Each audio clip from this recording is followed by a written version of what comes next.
There are certain flavors that just feel like fall. And today, we're capturing the absolute best of the season in one truly show-stopping dessert. Hey guys, welcome back to the Kelly Kitchen. Today we are making a caramel apple cake, decorated with beautiful baked apple roses. This is a moist, tender cake studded with apples, layered with a tangy cream cheese frosting, and drizzled with homemade caramel. It is the epitome of a fall dessert, and I'm going to share all the little secrets to make it perfect every time. Let's get baking. Okay, let's get our wet and dry ingredients mixed in separate bowls. Now, if you've made my Jewish apple cake, the base of this recipe might look familiar. I love that cake so much, I wanted to see if I could take it to the next level for a truly decadent dessert. While the original cake uses orange juice for a bright classic flavor, this cake needs something bolder to stand up to the rich caramel and cream cheese frosting. That's where crushed pineapple comes in. Its intense sweetness, tangy flavor, and extra moisture from the pulp create the perfect foundation. It's the key to making a cake that doesn't get lost under all of those other delicious layers. And here's a crucial tip for a perfectly light and fluffy cake. We are not going to combine the dry and the wet ingredients just yet. The leavening agents in our dry mix, the baking powder and the baking soda, start reacting the moment they get wet. That reaction creates the bubbles that make our cake rise. If we mix the batter now and then let it sit while we chop our apples, those bubbles will start to pop and the batter will lose some of its rising power. So we're going to get our apples prepared first, and then right at the very end, we'll combine the wet and dry ingredients and get it into the oven. This little secret guarantees the best possible rise and a wonderfully tender crumb every time. For the apples that go inside the cake, I'm using Pink Lady today, but I often love to use a mix of Pink Lady and Honeycrisp. Now, you might be tempted to prep all of your apples at once, but we're actually going to handle the apples for the decoration separately. That's because the secret to getting those stunning, colorful roses is to leave some of the beautiful red and pink skin on them, which we don't want in the cake filling itself. Now that our apples are ready, we can mix our batter. Combine the wet and dry ingredients until they're just incorporated. Don't overmix the batter. Then gently fold in your chopped apples. We'll get this into the oven, and then while it bakes, we can work on the magic part, the decorations.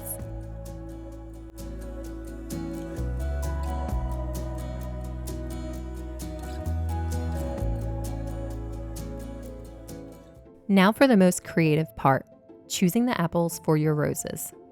The secret to creating stunning multicolored roses is all in the type of the apple that you choose, as we'll be leaving the skin on some of them to give them different colors. So for a more vibrant and deep red rose, I highly recommend a Honeycrisp apple. For a softer, more muted pink, Pink Lady apples are a perfect choice. And for beautiful cream-colored roses, you can use any firm apple and simply peel the skin off before slicing. One of my favorite tips is to use a variety of all three to create a beautiful, natural-looking bouquet on your cake. And for those little green leaves, that's another trick where you just take a few thin apple slices and brush them with a mixture of water and a tiny bit of like a pastel green food gel, and then brush it on before you add the honey cinnamon mixture. Now we're going to add a little bit of honey and cinnamon to our apple slices. First, we're just going to microwave the honey for a few seconds just to get it a little bit loosened up, and then mix the cinnamon in. This is a secret weapon that does 3 amazing things for our roses, and it's not just about the sweetness. First, the honey acts like a delicious edible glue. As you roll up the thin, slippery apple slices, the natural stickiness of the honey helps the petals adhere to each other. This makes the roses much easier to form and helps them hold their shape. Second, it gives a beautiful bakery quality finish. As the roses bake, the honey and the cinnamon caramelize on the edges of the apple slices, giving them the gorgeous kind of slightly brown tips that make them look so realistic. And it also gives them this beautiful kind of glossy shine. Finally, it's about flavor. Honey adds a wonderful warm floral sweetness that is the perfect complement to the tart apples. While these are perfectly edible, I typically just use them for the decor. So we're going to bake the apples once we get them covered with the honey and the cinnamon for about 20 to 25 minutes. And then we're going to begin forming the roses. So to form them, you're just going to overlap and gently press together at the tips, the slices in a straight line. Then starting from one end, you're going to roll them up tightly. The overlapping slices will naturally create that beautiful layered petal look. Then place them on a plate and you can finish kind of creating that perfect shape with your fingers. When we are done forming them, we will put them in the fridge to set until the cake is ready to be decorated.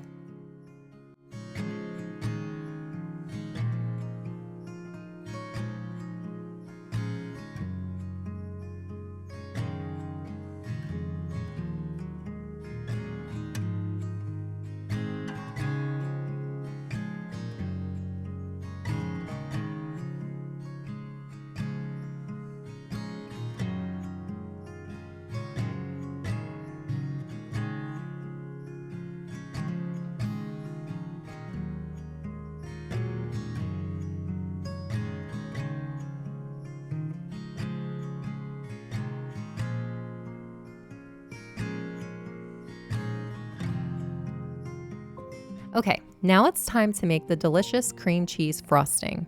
And I'm going to share a few secrets that guarantee it will be perfect and pipeable every time.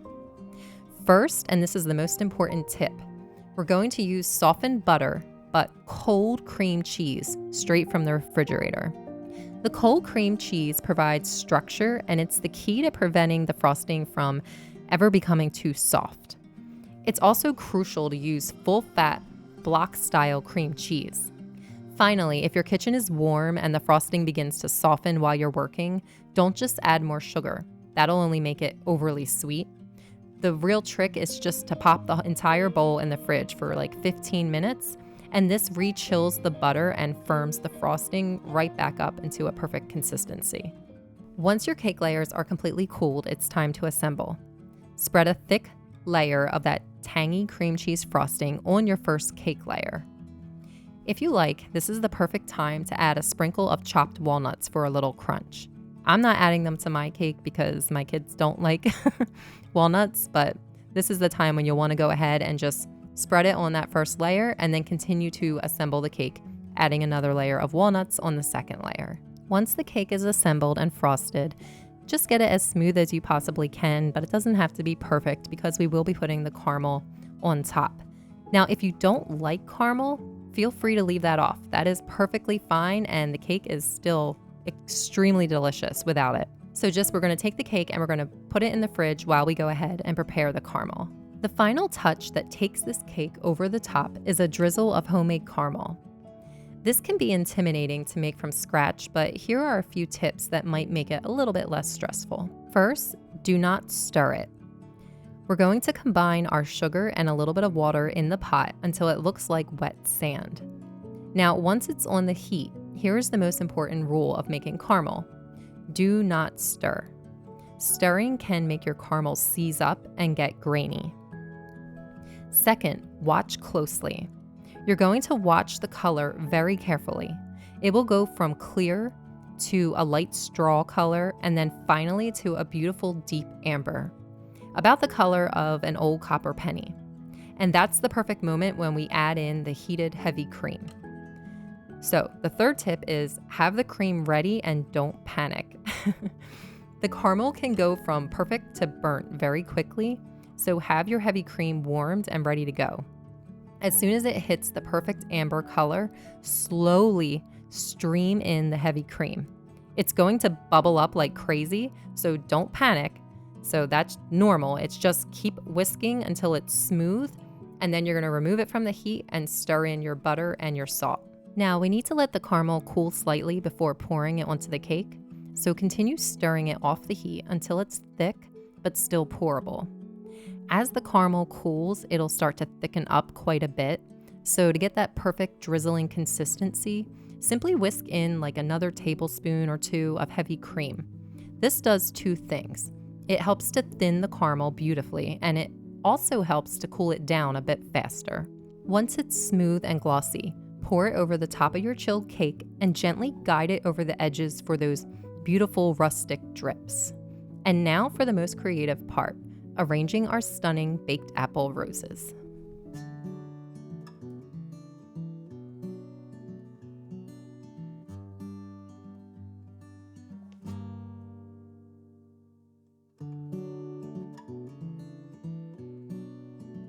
And we are done. This caramel apple cake is an absolute work of art.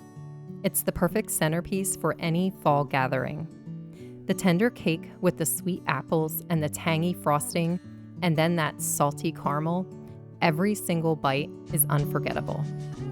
It is the perfect fall dessert. You can get the full printable recipe for this caramel apple cake on my website at thekellykitchen.com, and the link is also right in the description box below. And if you enjoyed this video, please consider liking and subscribing. Thank you so much for joining me in the kitchen today.